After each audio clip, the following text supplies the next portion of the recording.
영국의 신학자들이 한자리에 모여서 우리 기독교가 다른 종교들과 비교할 때 가장 다른 점이 무엇인가, 독특한 특징이 무엇인가라고 하는 주제를 놓고 논쟁을 벌였습니다. 한 신학자는 하나님이 인간의 몸을 입고 이 땅에 오신 성육신입니다, 그렇게 주장하니까 여러 학자들이 반박을 하는 것입니다. 왜냐하면은 히랍 신화나 여러 문화를 보면은 신들이 사람이 되었다고 하는 이야기들이 있기 때문이라는 것입니다. 또 한 학자는 예수님의 죽으심과 부활이 기독교의 유일한 복음입니다, 그렇게 주장하니까 동의를 하지 않는 것입니다. 왜냐하면은 다른 종교들도 환생이니 윤회니 하는 이러한 비슷한 이야기들이 있기 때문에 동의할 수 없다는 것입니다.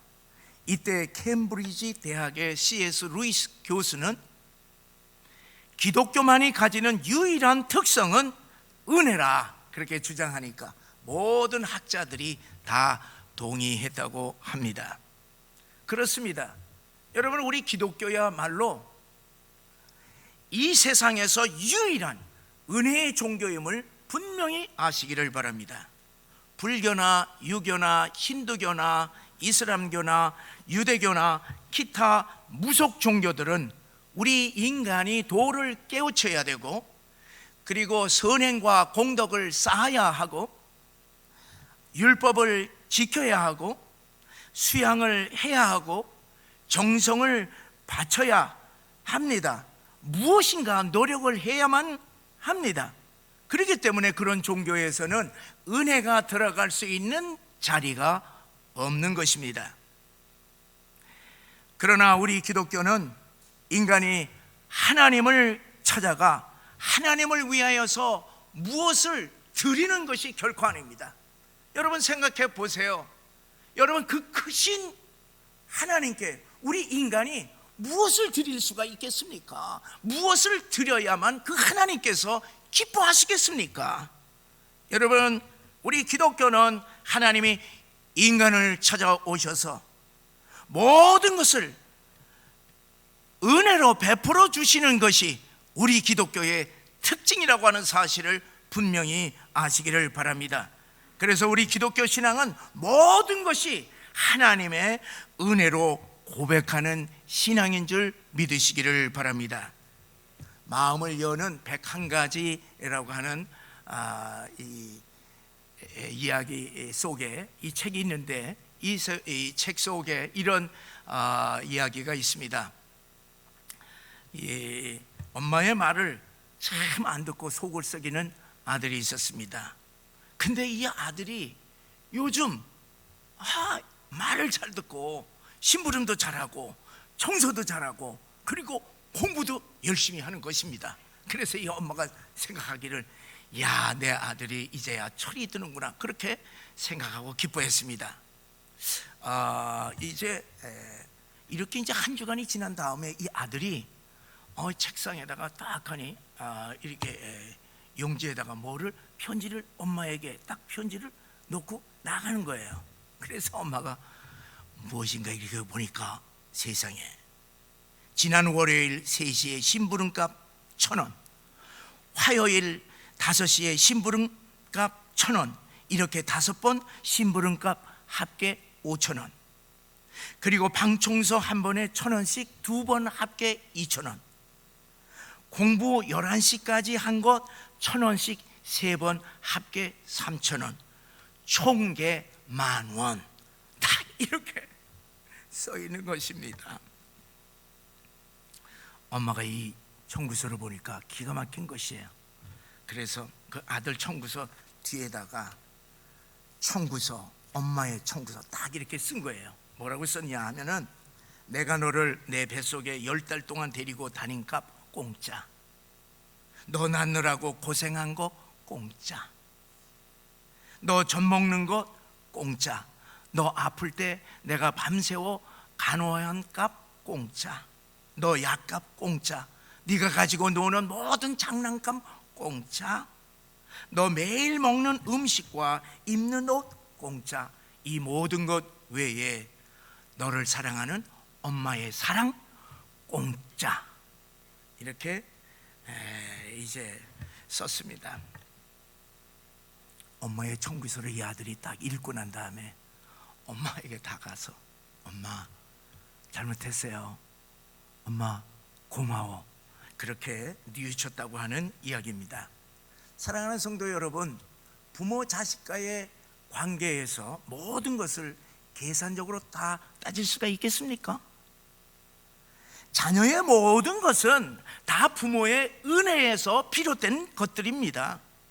그런데 자녀들이 부모의 은혜와 사랑을 모르는 것이 참으로 안타깝습니다. 자녀들은 자기가 정말로 잘해서 칭찬을 받고 정말 착해서 사랑을 받는 줄 압니다. 사랑하는 여러분, 하나님과 우리와의 관계도 똑같습니다. 거저 베푸시는 하나님의 사랑과 은혜를 우리가 정말로 깨닫게 된다면 우리는 모든 것이 하나님의 은혜로 고백하지 않을 수 없을 것입니다.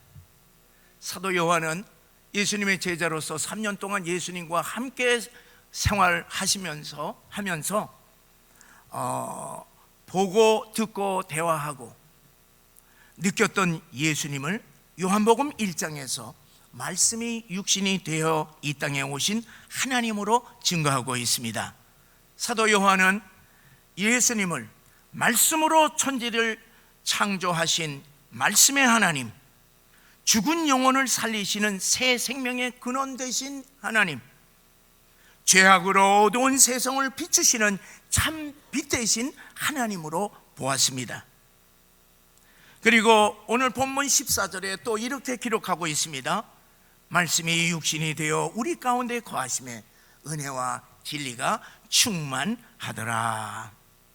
말씀이신 주님이 사람이 되어서 우리와 함께 거하실 때 깨닫게 되는 것은 그분에게는 은혜와 진리가 충만하였다는 것입니다. 예수님이 은혜와 진리의 하나님 되심을 말씀해 주고 있는 것입니다. 16절에 보니까 그의 충만한 데서 받으니 은혜 위에 은혜로라 하는 아주 귀한 말씀을 했습니다. 오늘 이 아침에는 은혜 위에 은혜라고 하는 이 말의 깊으신 뜻을 우리들이 함께 생각을 하면서 은혜를 나누고자 합니다. 은혜 위에 은혜라고 하는 말에는 세 가지 면에서 우리가 살펴볼 수가 있습니다. 첫째는 이미 받은 은혜 위에다가 특별한 은혜를 더하는 것입니다. 신학적으로는 일반 은혜와 특별 은혜로 설명하고 있습니다. 우리 하나님은 본래 은혜의 하나님이십니다. 하나님은 천지를 창조하시고 해와 달과 별과 그리고 만물들을 이 다 만들어서 이 하늘과 땅, 이 공간을 다 채우셔서 다 채우시고 나중에 우리 인간을 창조하시고 그리고 그 모든 세상의 만물들을 우리들에게 은혜로 거저 주셨습니다.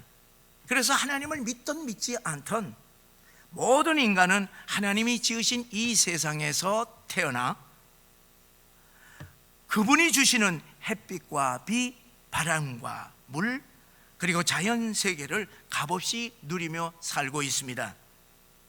하나님의 은혜가 아니면은 우리 인간은 한순간도 살 수가 없습니다. 우리가 의롭기 때문에 은혜를 주시는 것이 아니라 은혜의 하나님이시기 때문에 먼저 우리들에게 은혜를 베푸시는 것입니다. 구약의 이스라엘 백성들을 보세요. 이방 민족과는 구별되게 은혜를 더 베푸셔서 그들에게는 율법과 제사 제도를 주시고 또 하나님의 선지자들을 보내주셨습니다. 이러한 것들이 바로 일반 은혜인 것입니다. 그러나 이러한 일반 은혜만을 가지고는 우리 인생들이 하나님의 은혜를 깨닫지 못하고 죄 가운데 방황하기 때문에 하나님은 특별한 은혜로 독생자 예수를 구원의 주님으로 이 땅에 보내주셨던 것입니다. 사도 요한은 이 특별한 은혜의 사건을 은혜 위에 은혜라 그렇게 기록하고 있는 것입니다. 그러면 하나님의 아들이 와서 주시는 특별한 은혜가 무엇입니까?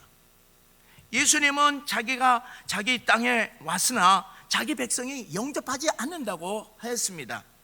그러나 예수님을 영접하는 자에게는 유대인이나 이방인이거나 하나님의 자녀가 되는 권세와 은혜를 주신다는 것입니다.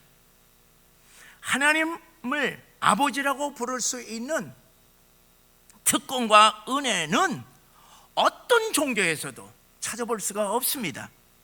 유대인들도 하나님이 너무너무 두려워서 하나님의 이름인 야훼를 이렇게 부를 수조차 없었는데 예수님을 영접함으로 말미암아 그들은 하나님을 아버지라고 부르게 되는 특별한 은혜 위에 은혜를 받게 된 것입니다. 구약시대에는요, 인간이 거룩하고 영광스러운 하나님의 모습을 감히 볼 수도 없고 또 보게 되면 죽게 됩니다.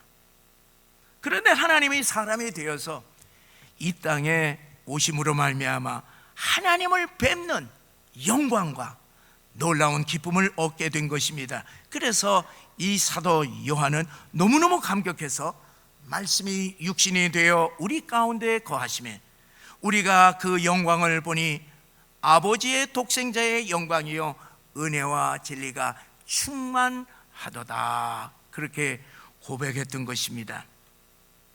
당시에 예수님을 통하여서 하나님의 모습을 보는 것은 일반 은혜 위에 특별한 은혜인 은혜 위에 은혜인 줄 믿으시기를 바랍니다.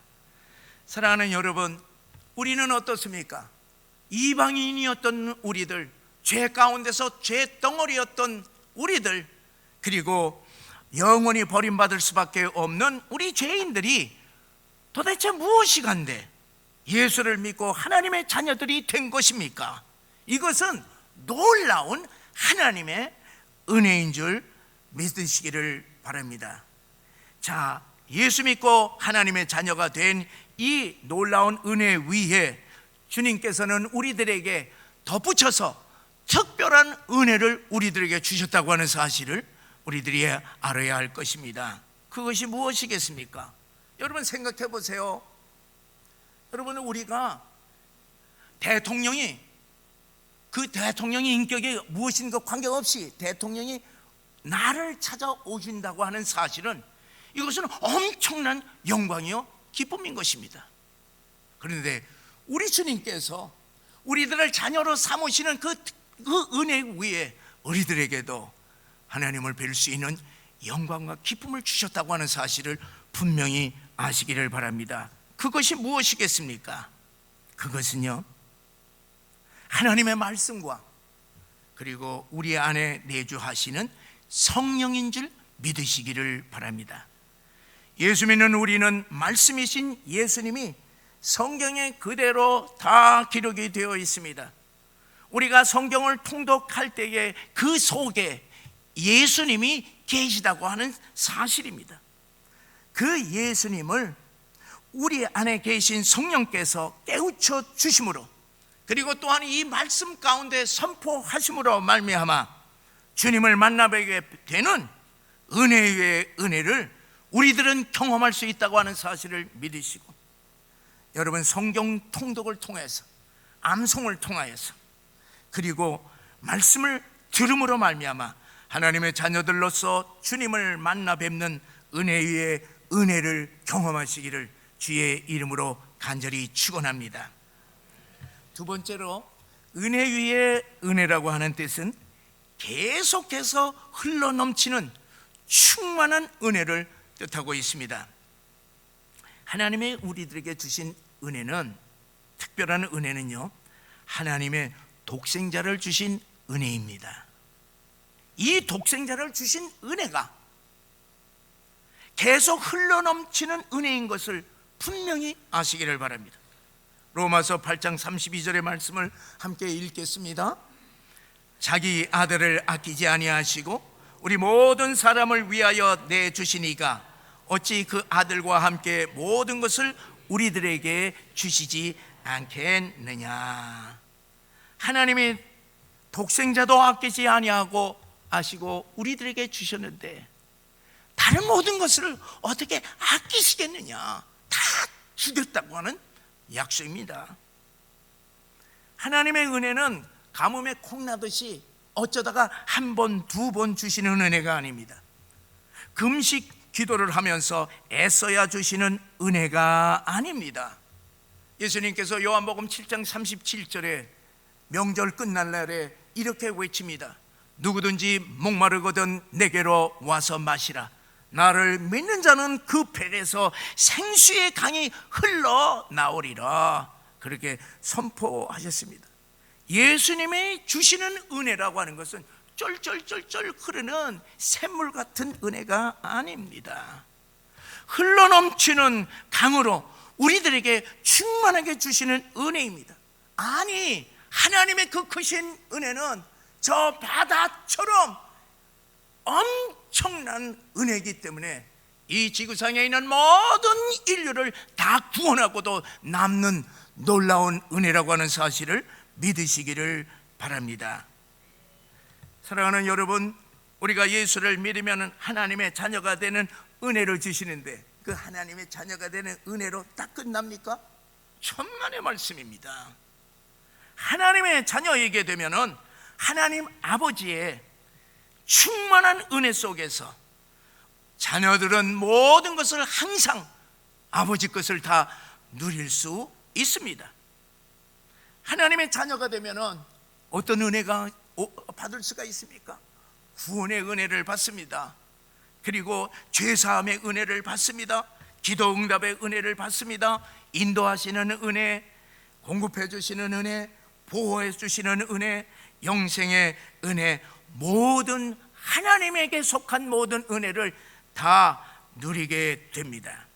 여러분, 죄사함의 은혜를 보세요. 여러분, 3번 하나님께서 용서하시겠습니까? 7번 용서하시겠습니까? 아니에요. 70번씩 7번 무한대 끝이 없이 계속 끊임없이 충만한 죄사함의 은혜를 우리들에게 부어주신다고 하는 사실을 믿으시기를 바랍니다. 또한 이 충만한 은혜는 때를 따라서 우리들에게 꼭 필요한 은혜를 주시는 은혜인 줄 아시기 바랍니다. 내가 약해졌을 때, 넘어졌을 때 붙들어 일으켜 주시는 은혜입니다. 내가 외로울 때 위로해 주시는 은혜입니다. 내가 환난 가운데, 역한 가운데, 고통 당할 때에 나를 보호해 주시고 나에게 힘 주시는 은혜인 것입니다. 내가 절망에 빠졌을 때에는 소망을 주고 내가 병이 들었을 때는 치료해 주시는 은혜인 것입니다. 내가 죄 가운데 빠져서 방황하고 있을 때 회개하고 주님께 돌아오게 하는 은혜인 것입니다. 이것은 내 힘과 의지로 되는 것이 아니라 하나님의 말씀을 통하여서 내주하시는 성령의 감화 감동을 통하여서 하나님의 사람들을 통하여서 역사하시는 하나님의 충만한 은혜로 되는 것인 줄을 믿으시기를 바랍니다. 사랑하는 여러분, 우리들의 지난 날을 되돌아보시기를 바랍니다. 지금 이 은혜의 자리에 앉은 것은 우리들이 알든 모르든 느끼든 느끼지 못하건 하나님께서 지금 여기까지 도우시고 부어주신 에베네셀의 은혜요, 지금도 우리와 함께 하셔서 모든 것을 베풀어 주시는 임마누엘의 은혜요, 또 앞으로 베풀어 주실 여호와 이레의 은혜로 은혜 위에 은혜인 줄 믿으시기를 주의 이름으로 간절히 축원합니다. 세 번째로 은혜 위에 은혜라고 하는 이 말에는 깊은 뜻이 있습니다. 이 헬라어로 보게 되면, 원어로 보게 되면 은혜 위에 은혜의 이 위에라고 하는 말의 뜻이 대신이라고 하는 말입니다. 영어로는 instead of라고 하는 말이에요. 이 말의 뜻은 무엇이냐? 그래서 이 말의 뜻은 은혜 위에 은혜라 하는 것은 은혜를 대신하는 은혜라고 하는 말입니다. 은혜가 아닌데, 은혜가 결코 아닌데 예수 안에 있는 그 충만한 은혜, 그 바다 같은 은혜에서 보니 모든 것이 은혜라고 하는 뜻입니다. 내가 병들고 고생하고 실패한 것은 분명히 은혜가 아닙니다. 그러나 예수 안에서 그 병들고 고생하고 그리고 실패한 것들을 나중에 시간이 지나고 뒤돌아보니까 그 모든 것들이 오히려 은혜가 되었다고 하는 신앙 고백입니다. 바울은 고린도전서 15장 10절에서 나의 나된 것은 하나님의 은혜로 된 것이라고 고백을 했습니다. 과거에 바울은요, 분명히 핍박자요, 살인자요, 그리고 죄인 중에 괴수였습니다. 분명히 은혜가 아니었습니다. 그러나 예수 안에서 모든 것이 협력하여 은혜가 되었다고 하는 깊은 신앙 고백인 것입니다. 바울은 그의 몸에 육체의 가시, 곧 사단의 사자라고 말하는 질병이 있었습니다. 분명히 그 질병은 은혜가 아니었습니다. 그래서 바울은 하나님께 이 병을 고쳐달라고 하나님께 3번 간절히 기도했습니다. 그런데 하나님은 그 병을 고쳐주시지 아니하시고 이렇게 말씀하시는 것입니다. 내 은혜가 내게 족하도다. 내 능력이, 엄청난 이 하나님의 능력이 약한 데서, 너의 약한 데서 온전히 이루어지느니라, 그렇게 응답해 주셨습니다. 이 말씀을 통해서 바울은 자신의 육체의 가시로 말미암아 아픔을 당하면서도 그것을 통하여서 하나님의 놀라운 능력이 그에게 나타난다고 하는 그 놀라운 은혜를 깨달았던 것입니다. 하나님의 그 놀라운 신비한 능력이 자신의 질병을 통해서 나타나고 있다고 하는 것을 깨닫고 은혜 위에 은혜, 그 은혜를 오히려 감사했다는 것입니다. 존 밀턴은 시력을 잃고 맹인이 되어서 쓰라린 고통 속에서 불후의 명작 신라권을 썼습니다. 베토벤은 청각을 잃어버린 뒤에 오히려 더 훌륭한 작품을 완성하였던 것입니다. 단테는 사랑하는 여인 베아트리체로부터 배신을 당하고 마음의 깊은 상처 가운데서 그 유명한 신곡을 저술했던 것입니다. 사랑하는 성도 여러분, 은혜 아닌 것들도 그 풍성한 충만한 하나님이신 그 예수 그리스도 안에서는 놀라운 하나님의 은혜가 된다고 하는 사실을 믿으시기를 바랍니다. 하나님은 하나님의 자녀들에게 은혜를 베풀어 주시기 때문에 우리들은 항상 은혜 속에 사는 줄 믿으시고 우리가 직면하고 있는 모든 것들을 모두 다 은혜로 받아들이시기를 바랍니다. 그래서 어떤 어려움과 질병과 시련도 하나님의 은혜 위에 은혜로 고백하는 성숙한 신앙인이 되시기를 주의 이름으로 간절히 축원합니다.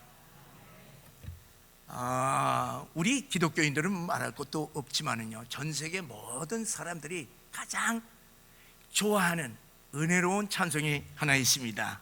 여러분 무엇이겠어요? Amazing Grace입니다. 나 같은 죄인 살리신 305장 찬송입니다. 여러분, 이 저자인 존 뉴턴은 아프리카 흑인들을 잡아서 노예로 파는 노예선의 선장이었습니다. 그러나 어느 날 바다에서 폭풍우를 만났을 때 그는 주님께 무릎을 꿇고 회개를 하였습니다. 그때 주님을 만나고 그는 그의 인생을 완전히 바꾸어서 목회자의 길을 걸었습니다. 그가 자신의 과거의 어두웠던 시절들을 회상하면서 그에게 베풀어 주신 그 주님의 그 크신 은혜에 감격하면서 나 같은 죄인 살리신 주 은혜 놀랍다고 하는 그 유명한 찬송을 지었습니다. 이제 이 존 뉴턴의 이 유명한 설교가 있습니다.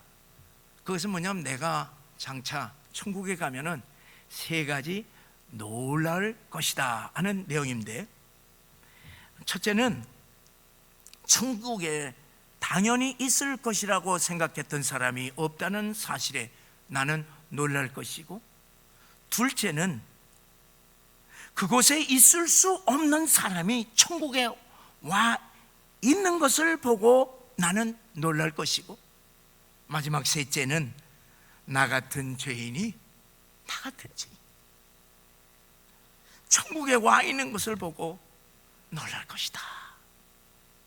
그러므로 내가 다른 것은 다 잊어버린다 할지라도 한 가지만큼은 결코 잊어버릴 수 없습니다. 그것은 내가 과거에 너무나 큰 죄인이었는데도 불구하고 예수님께서 나를 구원해 주셨다고 하는 사실입니다. 그는 자기를 구원해 주신 그 주님의 구원의 은혜에 감격하여서 찬송을 하며 그리고 설교를 했습니다. 사랑하는 성도 여러분, 예수를 영접하고 믿는다고 하는 것은, 이것은 단순한 일이 아닌 것입니다. 이것은 은혜 위에 은혜인 줄 믿으시기를 바랍니다. 왜 그러냐면 예수님이 은혜의 총체가 되시기 때문입니다. 예수 안에는 하나님의 그 모든 능력과 하나님의 모든 은혜가 계속하여 충만하게 넘치기 때문에 나의 모든 것들이 은혜 위에 은혜가 될 줄 믿으시기를 바랍니다. 다시 말하면 우리가 예수 믿고 예수 안에 있는 우리들에게는 우리의 어떤 과거라 할지라도 그것이 은혜요. 그 과거도 은혜요. 내 앞에 미래도 은혜일 것이요. 또 오늘 내 앞에 있는 모든 사건들도 다 은혜가 될 줄 믿고, 우리는 주님의 은혜에 늘 감사하시기를 주의 이름으로 간절히 축원합니다. 사랑하는 성도 여러분, 지금까지 우리들이 받은 은혜들이 많습니다. 지금까지 받은 은혜가 전부가 아닌 것입니다. 주님은 계속 은혜 위에 은혜를 주실 것입니다. 새 일을 행하기를 원하시는 우리 주님께서 점점 더 큰 은혜, 점점 더 깊은 은혜를 우리들에게 부어 주실 것입니다. 특별히 사순절 은혜의 절기를 맞이하여서 나 같은 죄인이 영원한 죽음에서 구원하여 영원한 생명으로 인도하시기 위하여서 이 땅에 오셔서 십자가를 지시고 우리에게 베푸신 우리 예수님의 그 구원의 은혜를 우리들이 깊이 감사하시면서 이번 사순절 기간 동안 과거에 경험하지 못했던 새로운 은혜를 받으시기를 주의 이름으로 간절히 축원합니다.